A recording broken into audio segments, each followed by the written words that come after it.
so much for having me. I'm really excited to join you all. This is one of my favorite topics. Anytime we were talking about helping employees navigate change, helping managers look at change, I get really excited about that. But I'm an Indiana girl, born and raised in South Bend. I went to Purdue University for undergrad, Valparaiso for law school. And then I worked at the University of Notre Dame for about a decade in this very type of work, talking about leadership and excellence, professional development. My team also oversaw workplace investigations. So I have a lot of experience in trying to understand why employees are disengaged, why there are issues with management, what that looks like, why we have turnover.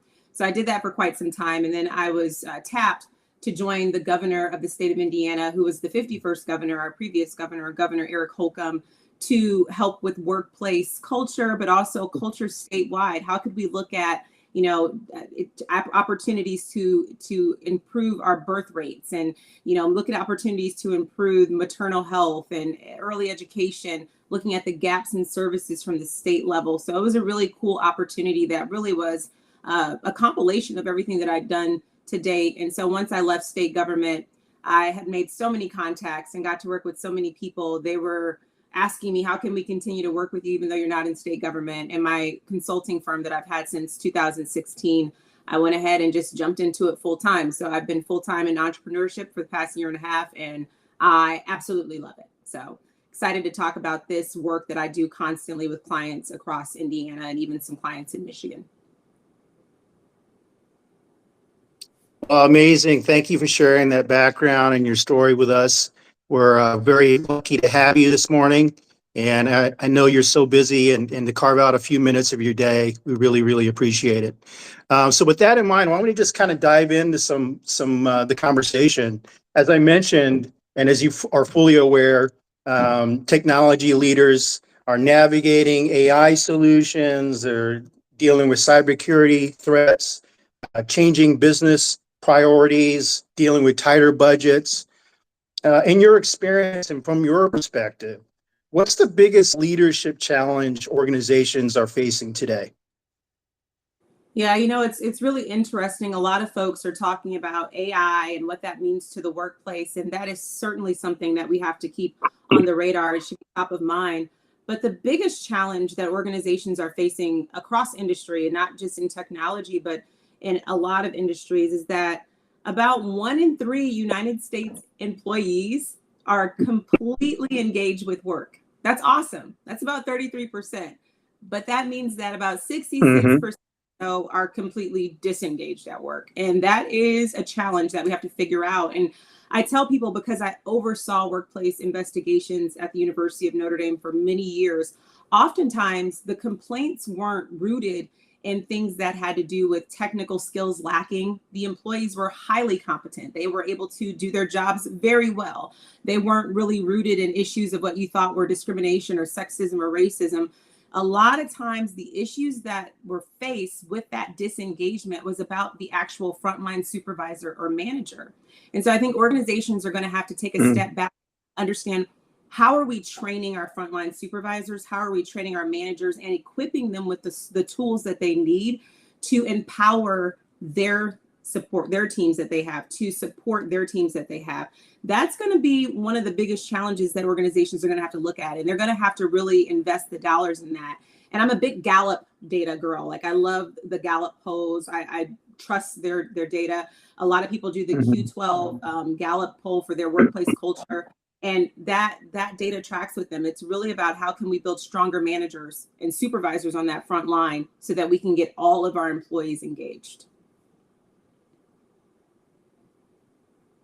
And this is more of a curious question. Do you know if that stat of 33% and 63, has that changed from COVID, or has that been pretty consistent?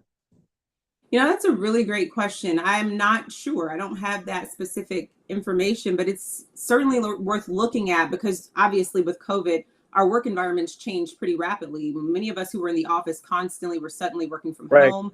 What I do know, and I don't know if it relates to that poll, what we did find after COVID is that employee engagement from the sense of well-being actually went up.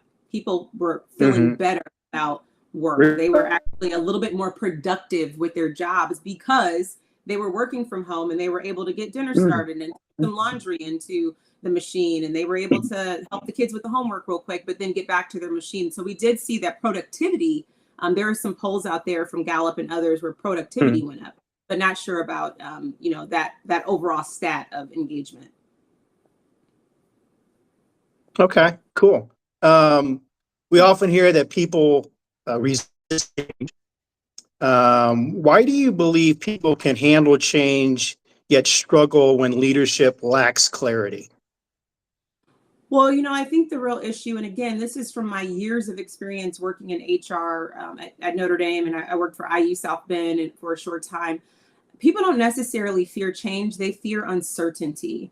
And so I think that ties back into the lack of clarity. If you're not providing people with the clarity that they need to understand why the change is happening, what the success of that change will look like, and how they fit into the future when this change happens, it's a really big problem. And I can tell you from my own experience as a young professional, when I went into the workplace, I was working at an organization and we went through an organizational redesign.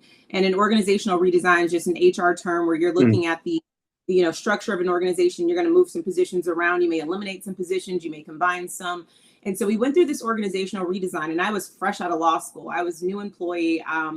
And they started doing interviews with all of the different departments within this unit of this organization, but they never interviewed my department. And again, I'm low level. I didn't really know what was going on. I'd never been through a redesign. But what I can tell you is that those individuals that were in my department, when it came time for the big announcement of everything that was going to be happening, we did not trust it. We did not understand what was happening. We were very uncomfortable. It was one of the worst experiences in my career because no one talked to us. We didn't even know what we were walking into. And so I think people handle difficult news. They handle information about changing technological systems or changing communication systems better than confusing leadership, right? If leadership is confusing you, you're not going to handle that well. If leadership is transparent, if they're open, if they're honest, if they've engaged you in a two-way communication, then I think people are a little bit better with handling that change. It's the uncertainty that they fear, not necessarily the change. Yeah, I think what resonated with me in your answer is engaging your teams and helping them participate and be a part of the change. I think is helpful. I think that's kind of what my takeaway was from your comments. During periods of uncertainty, what behaviors kind of distinguish leaders who build trust from those who create confusion?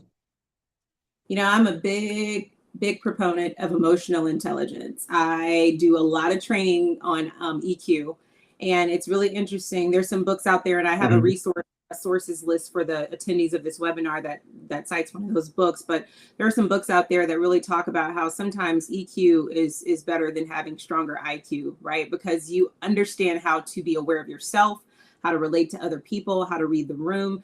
And I think leaders who are able to build trust are highly emotionally intelligent. They have compassion. They actually they present as stable and not wavering in the way that they talk about things. But something that Gallup talks about a lot in their research is that they found that leaders that can present this story of hope, it really connects with their workplace. It said Gallup has talked about this, more than half of people that are in organizations working, they want leaders that present this message of hope. And what does that look like? It just simply means this. You're casting a clear vision. You're communicating exactly where the team is headed so that employees have no surprises. They see where they fit into the future. That's the first thing. Cast the clear vision. The second thing is they leverage the talents of the people on their team. They know who's strong in what area, and they make sure that they utilize them to succeed in those areas. And then the last thing that they do, which I think a lot of organizations struggle with this, when you're trying to build that trust, these types of leaders maintain transparency. And that's critical. Be honest, be direct. Even if that honesty isn't going to make the employees feel good, you still need to be honest about the direction of the change, the direction of the organization, so that you all can create a clear path forward together. And sometimes that clear path forward looks like employees self-selecting to leave your organization. that's okay, but they have to have all the information so that they can make an informed decision about whether they fit into the future of the organization or if maybe they need to go somewhere else. And so I think those things are really important when you're talking about building trust within an organization. And you have to be consistent, right? Yeah, Um, when you're not consistent in those behaviors, people tend to get a little nervous too. that's So right. And they talk consistency is about that. key. That Um, stability. Absolutely. mhm. Absolutely. Um, Technology leaders are often communicating complex initiatives. Hmm. And how can they communicate change in a way that creates confidence instead of anxiety? That is a fantastic question. There are a lot of terms and platforms and all types of things that technology leaders are working with that sometimes they have this really complex tool that they have to implement, across an entire organization. I know when I worked for the state of Indiana, if we were changing something related to how people were getting Medicaid or how people were actually able to go onto the FSSA Mhm. website, sign up for something, those changes were big, and they had, our OIT team had to communicate that. And what I found, and also what Gallup has found, and I don't work for Gallup, but I use Gallup because it was a big tool that we used a lot when I was at Notre Dame. What they found that repeatedly employees Mhm. want clear communication, so frequent. It's not enough to just make one big announcement or even three big announcements. There's got to be this frequent cadence of Mhm. communication, even ramping up to the big change that helps people understand what's happening, what it looks like. The second thing is honesty. Again, you have to be completely honest about what's happening. This new technological change may cause us to have to eliminate some roles. It may cause us to have to adjust some roles, but people want that honest communication.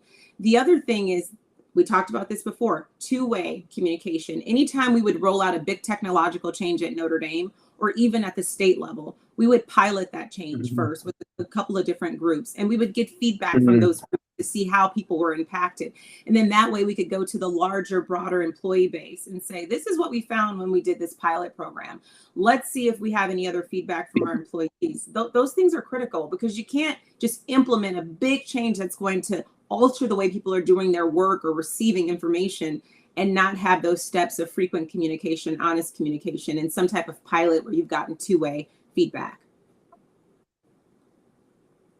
I mean, that's a really good, so that reminds me of, I've worked with some very big organizations.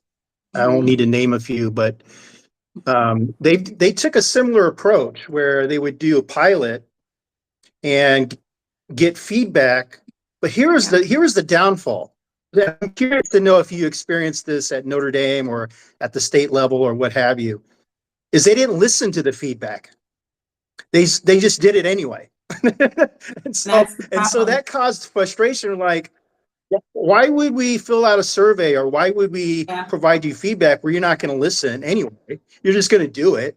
Yeah. I don't know if you experienced that or not, or if that was, but that's a challenge. I don't know if you agree with that or not. You have to, if you're gonna request feedback, I think you've got to be prepared to listen to it and make changes if it's important enough feedback to obtain.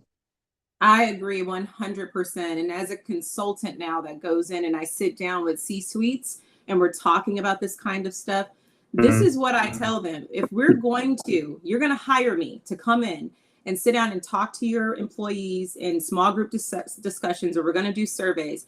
If you're not going to use this, you don't want to use me as your consultant because it is not fair to organizations to go and seek the information to get the feedback and then do nothing with it. The employees have now felt like you've wasted their time. They feel like they can't trust you. They feel like they're not important and their opinions aren't heard. Mhm. I've seen that happen in multiple situations, and it does so much damage to the work employee morale, and it does damage to getting feedback in the future. People just don't want to share after that because they're like, what's the point? You're not going to use it. So yeah, I agree 100% with you. Yeah, you're kind of back to square one in terms of Yep. building trust and all those other great things that you're working so hard to do. Yeah. Organizations are asking teams to accomplish more with fewer. Yeah. How can leaders maintain accountability and high performance without creating burnout? Mm.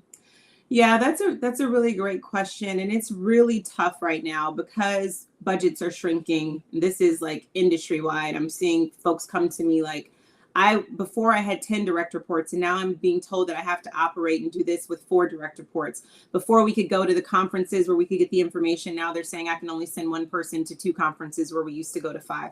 It's changed drastically.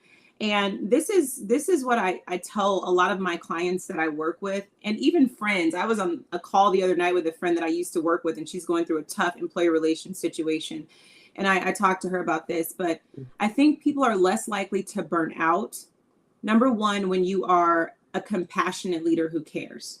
That's the first and foremost thing.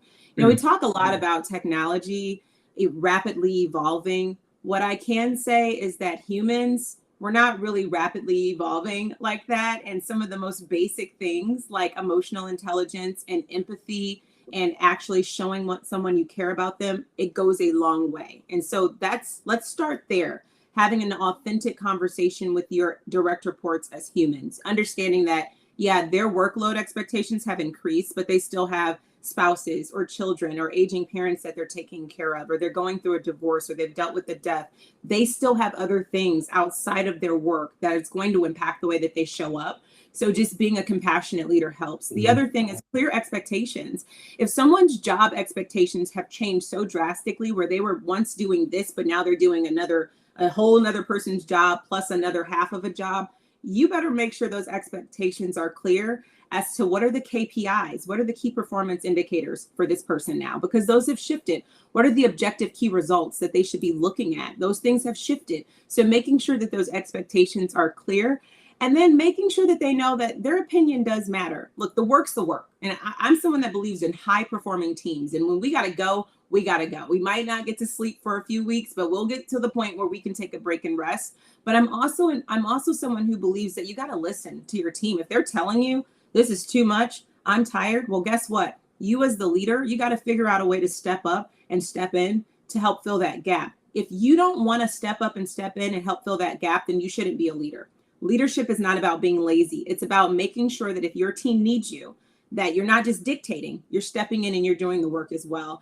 And then making sure that your team has opportunities to learn. Once their jobs have changed and they're no longer doing what maybe they were doing for 15 years and they have to pivot, make sure you're giving them professional development so that they feel confident in that pivot, that they feel like they can move into this new work and be successful and meet those KPIs, meet those objective key results without issues. So those are some really key things that I think people have to think about in order to help your employees avoid that burnout.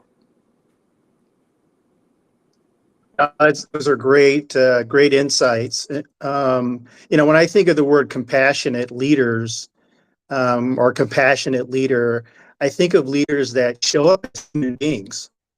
I think they tend to sometimes, they wear their CEO hat or their governor hat or whatever leadership hat they wear in this conversation here, technology leaders, and they tend to forget that they're humans too. Okay. Right. And so I think when the compassionate leader reminds themselves that, hey, I'm a human, I'm speaking to other humans. Let's Right. recognize that, and they come across that way.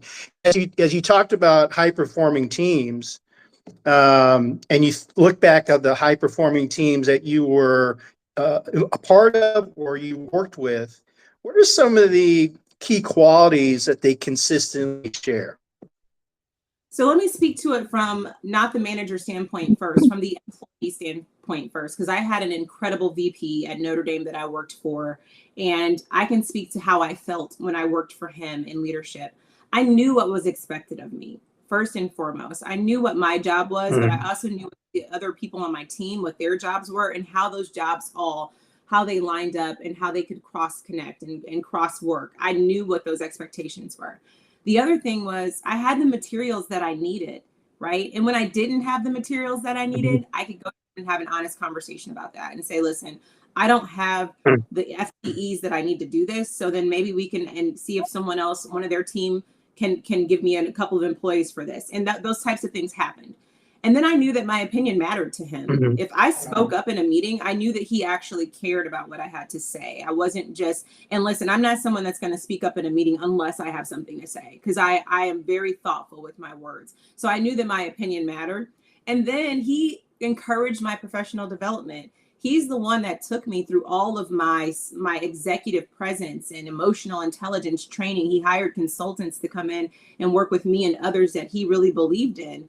And he gave us those opportunities to develop and grow. So from an employee standpoint, I was on a high performing team because my supervisor at the time showed me what was expected, gave me what I needed, let me know my opinion counted, made sure that I had professional development. Now, for me as a manager, if you flip that, because I experienced that under such a good manager, I did all of those things. And the other thing I added, and I think a lot of people miss this, you say, treat employees how you want to be treated. I don't believe that. I say treat employees how they want to be treated. One of the things that I have done with any direct report that I've had, I sit down with them. I understand how they want to be managed. I had one guy, he didn't care if we ever met in person. He was a Zoom guy until the day he dies. Like, he just wanted to meet virtually. He wanted to work from home as much as possible. Another employee, she wanted to sit next to me, wanted to pull the chair in close. She wanted to ask about the kids and talk about her kids, and very different type of management style. But as leaders, again, we can't be lazy. We got to take the time to figure out how people want to be managed, because that helps them perform at a higher level as well. So I would say all of those things that he did for me, plus I really took the time to get to know how my team wanted me to work with them and manage them. And that created a high performing team when I was the manager. That's amazing. It's really getting to know your people. You have to That's really right. take the time to get to know your people. Right. And that's the big takeaway for me. So every leader essentially encounters resistance, right? Yeah. There's always going to be someone that pushes back at some point in time. How can leaders distinguish between healthy skepticism Mhm. and disengagement, and how should they respond to that? So I love that you use the word healthy skepticism, because that is exactly how I think about this. So when someone has healthy skepticism, that means that it requires some type of emotional investment. And so what you will see is, from someone with healthy skepticism, they're still emotionally invested to the point where they're going to ask some questions. They're going to have some expectations of you.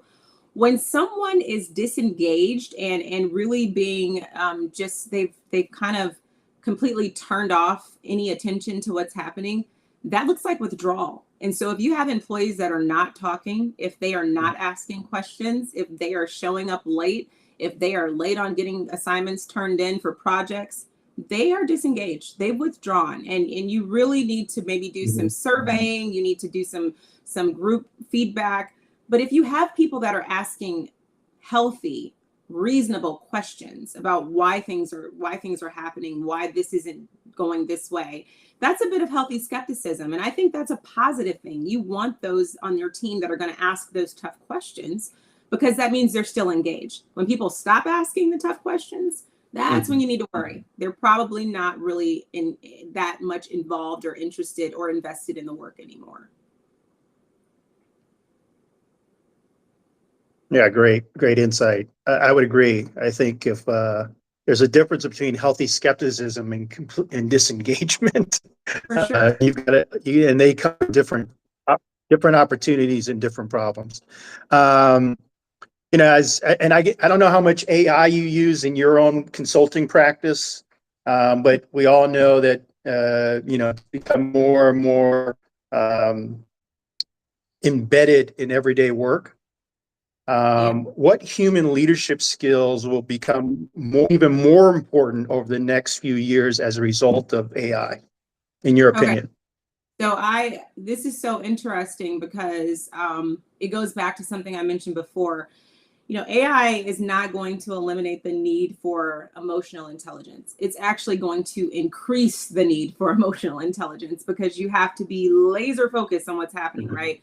I was in a discussion yesterday with Jim Clifton. He's the chairman of Gallup. I was in Indianapolis, Indiana, and actually in Carmel, Indiana, at a private event. and got to hear him speak and actually met him, had a great conversation with him. He's an incredible, incredible human. Had a conversation with him. And what he was talking about in his chat was that AI is here. It's not going anywhere. It's going to ramp up. Will it take some people's jobs? Absolutely. Does it have to take everybody's job? Absolutely not. And so what he said was, instead of looking at AI as something that's here to take your job, you need to take AI, figure out how to put it inside of your job and make yourself a stronger performer using that AI. And so I was a bit hesitant about AI at first because I'm a lawyer, because I like to write, because I like to read, because I want to make sure that I'm drafting everything myself.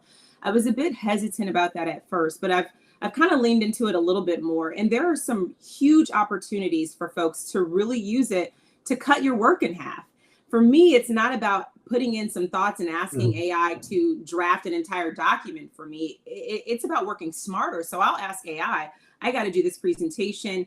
Here's everything I've collected. Synthesize this for me quickly. And it does. And that has cut my work time in half tremendously. And it's also made me be able to get through projects quicker. So now my clients are like, oh, we love her. We can get through this stuff so quickly. Well, it's not because I'm so smart. I think I'm pretty smart. I got some good qualities there. But it's because AI has figured out how to help me use my time in a different way. I'm still the one drafting the documents. I'm still the one creating the content, but I figured out how to use it to make me a better performer. And so, as Jim Clifton said yesterday, you got to figure out how to use it to make you better, not lose your job because it's doing your job better than you, right? Like it's going to be critical. And I think the qualities that people are going to need to have continually: emotional intelligence, being able to communicate and speak directly with a client or a stakeholder or your team. AI is not going to do that for you. It can create the document, it can create the presentation, but how you show up in the room, you still got to be able to do that. So those emotional intelligence qualities and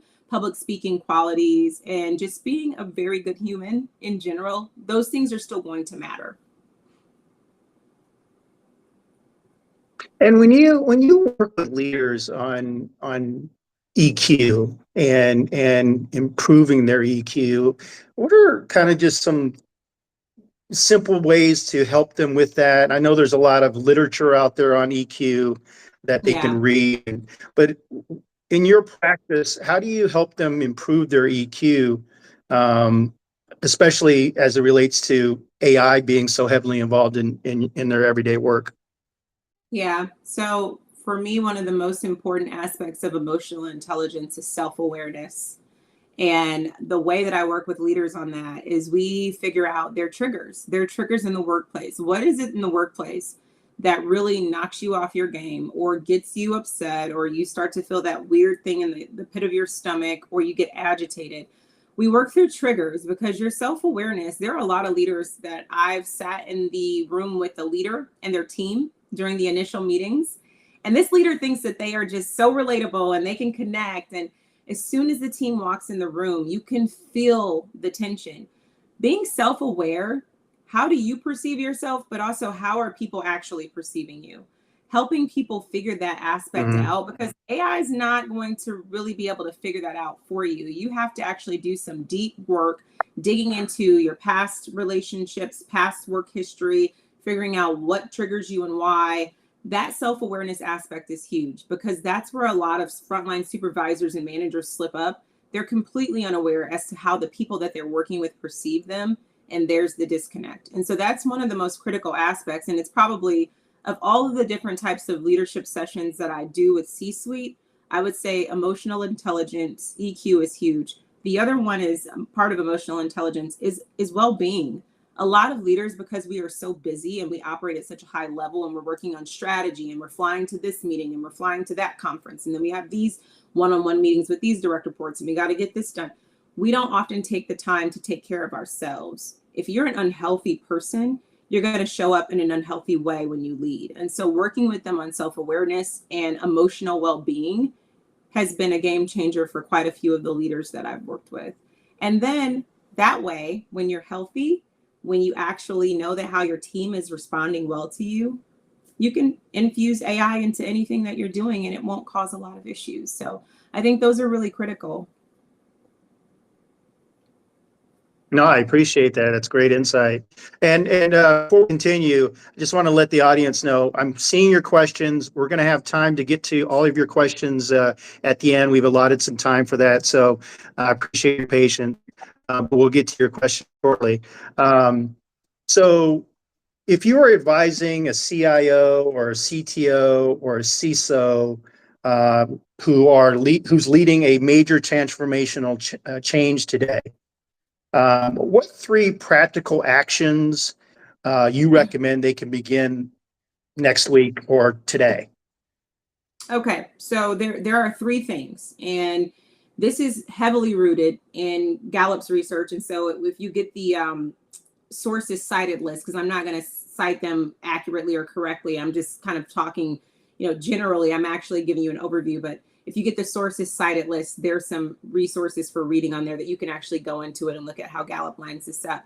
But the first one is you have to start to increase your communication frequency. So if you were communicating in a monthly newsletter, anything that was going on with the organization, if you have a big change coming up, you're going to need to increase that frequency to maybe biweekly for a while, so that people know what's happening. They're not walking into a situation where they are surprised. You got to communicate first and foremost.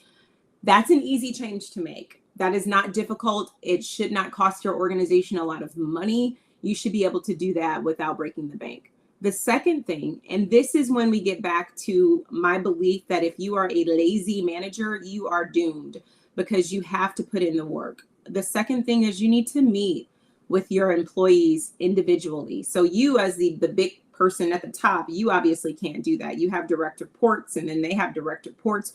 You need to make sure that someone who's trusted in that organization, or maybe you have a consultant come in, is sitting down with every employee individually so that they are not missed, so that you can figure out what those needs are, because everyone's needs are going to be different. Lazy leadership is not going to have a smooth transition when there's big change. You have to put in the work to ensure you are managing people the way that they want to be managed. And that's critical by having that happens by having conversations.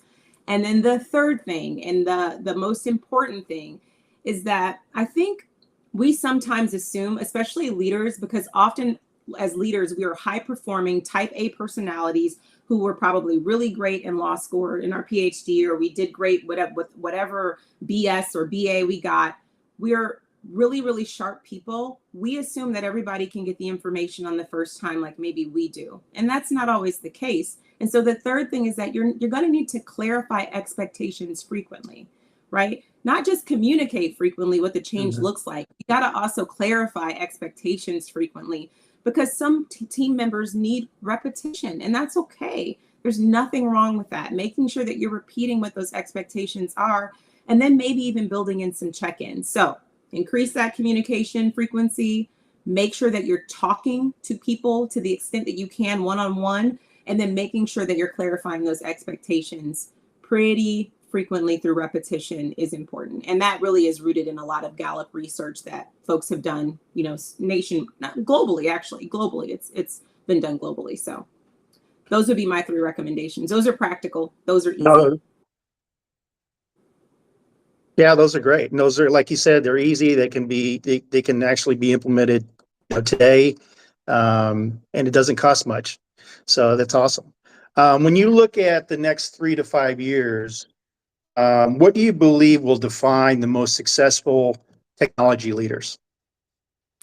So competence. You are going to have to know more than you've ever known. Technology leaders, the technology leaders are going to control the workforce. I'm going to tell you right now, you all are going to control the workforce, because you're going to have the platforms and the systems that the rest of us need to be successful. And so you have to be highly competent, highly competitive.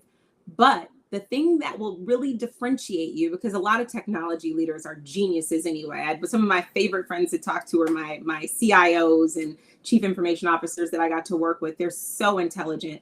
But what will really differentiate you? Being a leader that can build trust, where people on your team trust you, people in other units and divisions across your organization trust you, your stakeholders trust you. That's going to differentiate you. The other thing that's going to differentiate you is that you're a leader who believes in developing your people. When your people see that you want to invest in them and you actually want to send them to that training or give them this professional development opportunity or talk about their 5-year plan for them wanting to be promoted, that's going to really leave a mark for people, and they're going to run to you and want to work for you. And the third thing is really making sure you're creating an environment of coaching rather than dictating, right? It's easy to dictate, direct, assign, but when you coach people, that's very different. You're asking them thoughtful questions. You're leaning into what their strengths are and asking them questions that will help them get to those strengths. So again, highly competent, incredibly smart, got to know your stuff. You all are going to lead the way in these coming years, but be someone that builds trust, that develops your people, and that is coaching your people in a way that is transforming their experience at work. Technology will continue to evolve, but leadership remains profoundly human. We are just humans at the end of the day, and that piece is what's going to differentiate you, humanizing the work. So I'll leave it with that. No, that's amazing. That's amazing way to leave it. All great insights. Thank you so much for sharing those with us. And for everyone participating today, you're going to get a recording of this, so no worry, no need to necessarily take any notes. You'll be able to revisit this and take in everything that Karrah shared with us today. With that, Karrah, you ready to have a little fun? We've got a number of questions that our audience is biting at the bit to ask you. We're going to try to do as many as we can, okay? With the time that we have. So first question, we keep talking about humans developing emotional intelligence, but AI is being designed to respond with more patience, empathy, consistency than many human leaders.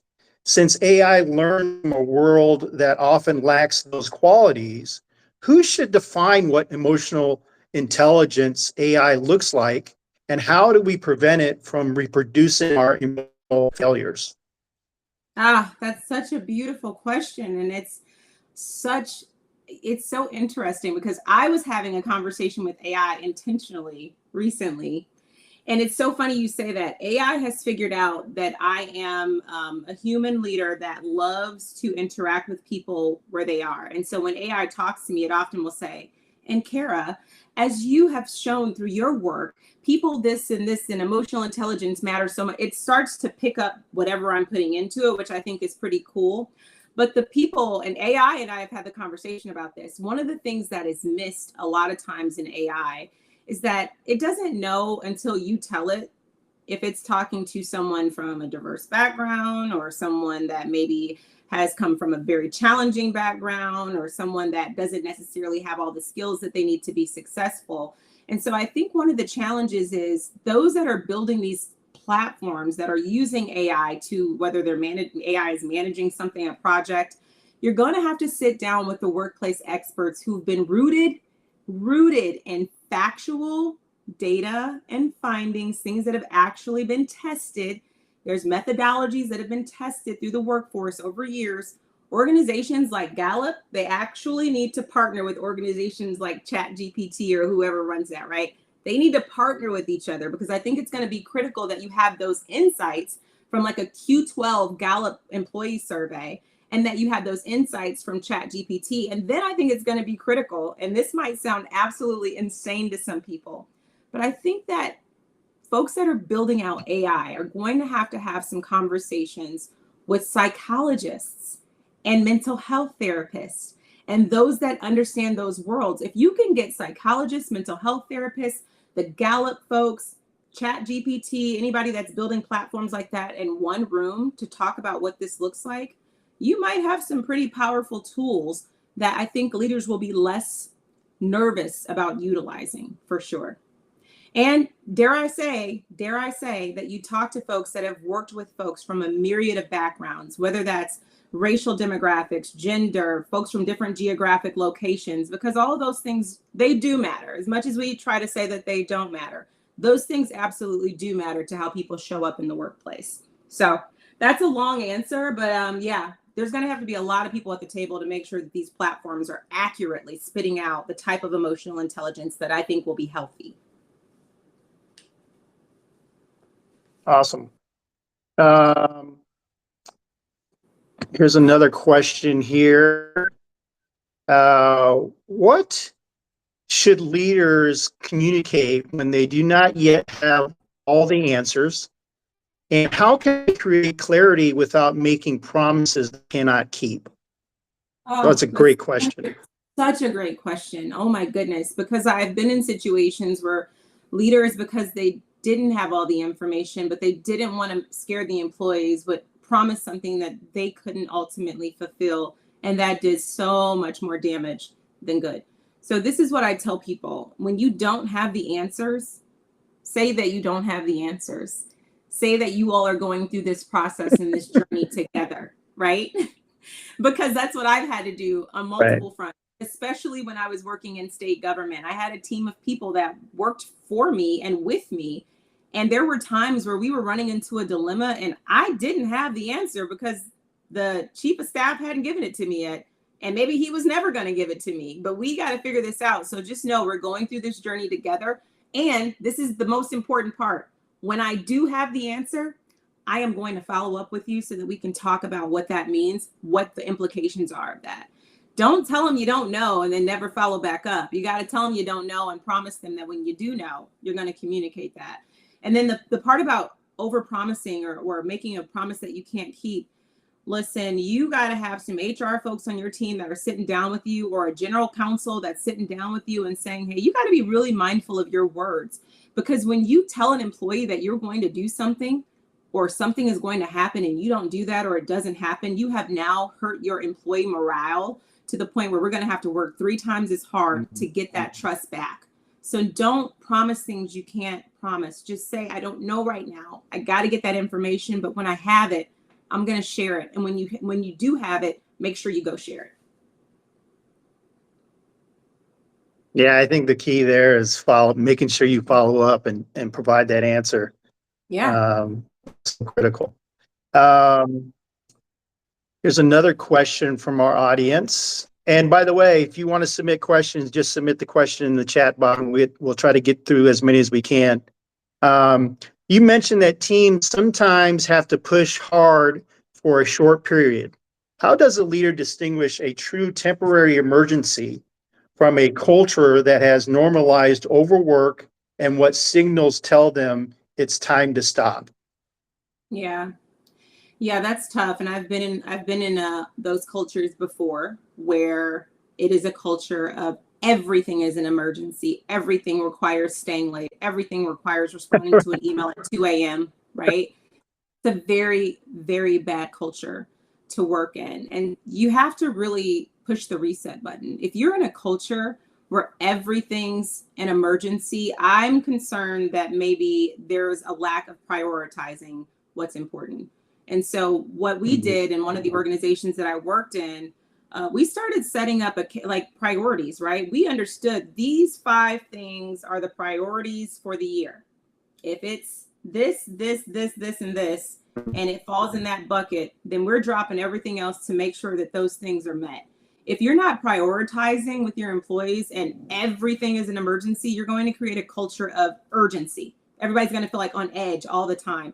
Setting the priorities are key, making sure that those priorities have key performance indicators attached to them, objective key results attached to them, and where those people fall in line with all those things is critical. Everything's not a priority. Let's just be honest. There are some things that are maintenance of business work. There's a lot of maintenance of business work that happens across organizations all day, every day. Those things are not always the priority. But there are some things that are critical to the success and the growth of the organization that needs to be mapped out, and your employees need to understand what those things are. If you're at a place that's not setting those strategic priorities, those strategic goals and initiatives, and that hasn't clearly been communicated, you need to start asking some questions for sure. And if you're leading a place like that, then you need to start asking some questions of yourself and setting those strategic priorities out and making sure you're lining up the work for your team that way. Amazing, amazing. Let's see here. How does an organization make those behaviors repeatable so employee performance does not depend on whether someone Repeat the question one more time because you dropped out at the very end. How does an organization make those behaviors repeatable? And then what was the last part?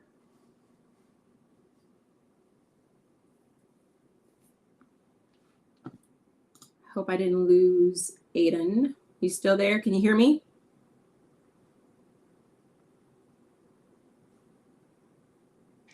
Hi, Karrah. The question Hi. is, hi. Yes. The question is, how does an organization make those behaviors repeatable so employee performance does not depend on whether someone happens to get a great manager? Ah, that's a great question. So my simple answer to this is have a really, really great HR department, right? I'm an HR person. I love HR work. HR is important, but some organizations have really poor HR teams that haven't set up the actual, competencies that need to be set. When I was at one of my previous organizations, whether you had a great manager or not, you knew what those core competencies were that were going to be used in your performance review year after year, year after year. So you had those competencies memorized. You knew that you were going to be judged on leadership in this and leadership in that and trust and blah, blah, blah. There was these 5 things.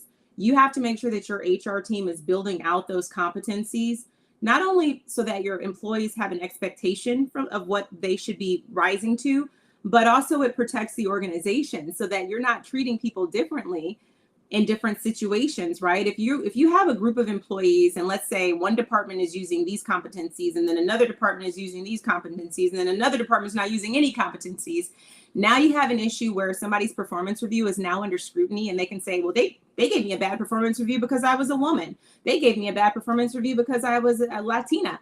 And that might not be the case at all, but because you haven't clearly laid out those competencies and what the rubric is that you're using to measure performance, now you've opened yourself up to potential litigation and investigations. When you have those rubrics or those competencies lined up, it is applicable across the board. And it doesn't matter who your manager is or what type of job you're doing. So making sure your HR department has that is critical. Great. We have more questions for you, Karrah. Oh, So, thanks, Erica. Yeah, spit them out. Spit them out. Karrah, we keep talking about humans developing emotional intelligence, but AI is being designed to respond with more patience, empathy, and Oh, I think consistency. we got that one already, Erica. We did that one already. Oh, okay. Okay, let me see. Mhm. Okay. This is so interesting. Gen Z is entering the workforce as the most AI native generation, but AI is also eliminating many entry-level tasks through which your young employees traditionally develop judgment, resilience, communication, and interpersonal skills.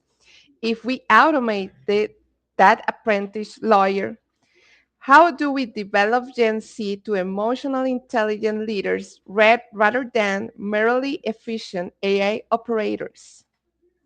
Oh, great question.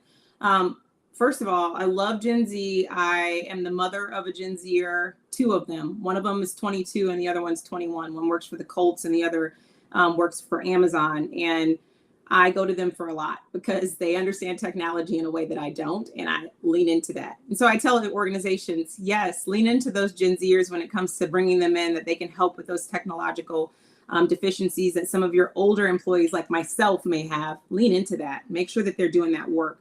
When it comes to the emotional intelligence aspect, because I still have concerns about AI's complete and full ability to really help us understand emotional intelligence in a human way, this is the antiquated way. I hate to tell you this. The thing that's going to help those Gen Zers is bringing in someone like Karrah Herring, myself, or Adon, or whoever, and having them do emotional intelligence exercises and training with them. AI cannot replace that human component. I'm sorry, I don't care how fantastic it gets. It is going to be a dream to use it, but there's still a human component that people are going to need. I work with organizations that are in the construction business. AI is going to give us the tools to build better homes, but as of right now, we still have to call up the guys that do our excavation work to have them come over and look at the site and get their machinery out. And so how are we working with those guys? We still have to call up the plumber and the electrician and have them come over. Now they're doing their jobs better and more efficiently because they have AI to help them figure out these projects better. But somebody still has to engage with those stakeholders in that construction industry, right? So AI is not going to replace that need for how do you interact with humans. So the fact of the matter is a lot of organizations are going to invest in having humans come in and train those young people on how to engage. I will say this, it's a very interesting question because I've noticed that because our Gen Zers grew up in the age of all of this social media, a lot of them don't know how to have everyday conversations. I don't know how many of you have been at a coffee shop and a Gen Zer is making a coffee for you and you're like, oh, thank you so much, or hello, and they don't say anything. It's just a weird thing. And I'm like, how are you today? Like they're uncomfortable with human to human conversations. We're going to have to use humans to help them get comfortable with those types of conversations. Because as of right now, those types of conversations are not going anywhere, not yet. It's funny you say that, Karrah. I have a friend who's a CEO, and we were talking about Gen Zs, and he said that he recently hired a Gen Z, and part of her job was to use the phone and to talk to people. And he noticed that he was never doing that. And so he went up to her and asked her why. And she goes, I don't like to talk to people. I don't like using the phone. He goes, well, that's Exactly. the job. That's the job. It just kind of, right. Yeah, So it's so interesting. anyway, I hate it. I don't know what happened. I hate saying like Gen Z because I hated being called a millennial in the workplace. But like a lot of the millennials, we're now running the Right. workplace, so it's like I hated being called that. But it's just it's a different generation, and we have to figure out how to include them, but make sure that they have the resources and the support that they need to be successful in a phone answering job or a front desk job, right? So anyway, I'm glad you're back. I know we lost you for a second. Yeah. Not sure what happened, but I'm back now. Were we able to get through a lot of the questions? I think we have. Unless there's Erica, is there another Yeah, we question got through or anyone else? We got. Okay.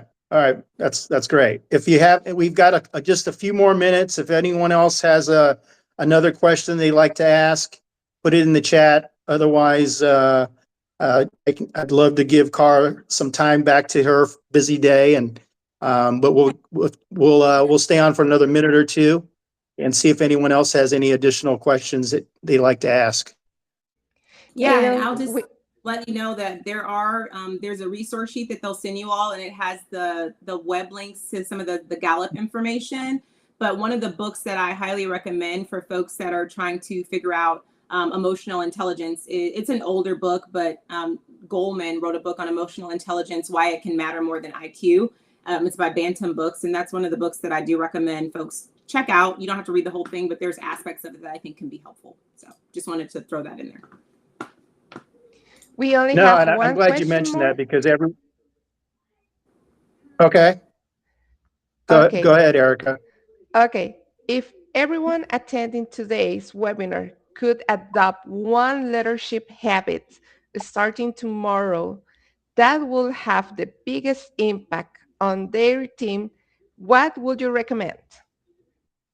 Oh, that's a really good question. No one's ever asked me a question like that before. Let me see. One leadership quality.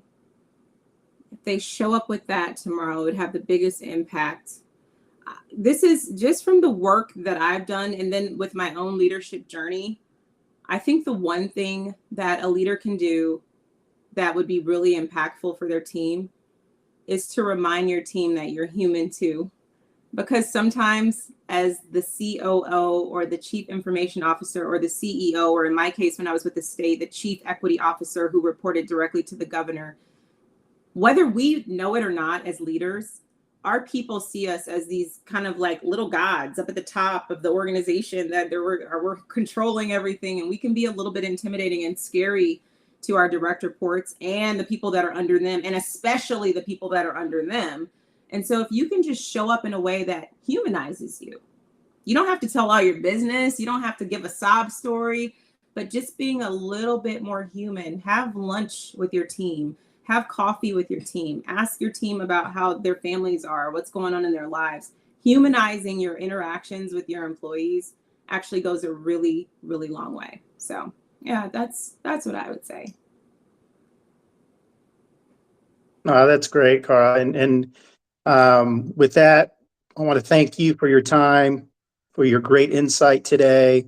I want to thank our audience for joining us today. Hope you found today's conversation insightful. Hope you had some great takeaways and practical takeaways that you can use in your everyday work life as well as your personal life. I think they kind of go hand in hand. I know one of the biggest takeaways for me was, I don't think people expect their leaders to have all the answers, but I think they do expect clarity, trust, and a sense of direction from their leadership team. And if we can provide that to their organization and the members and the teams that they lead, I think it would go a long way. So with that, I want to say thank you again, Karrah. Thank you for everyone participating today. Everyone's going to get a copy of today's recording, as well as the sources that Karrah mentioned. You'll get a copy of that so you can kind of look at the books that she recommended or the articles that she referenced. And please, if you want to learn more about InnerSources, go to our website, www.innersourcesinc.com.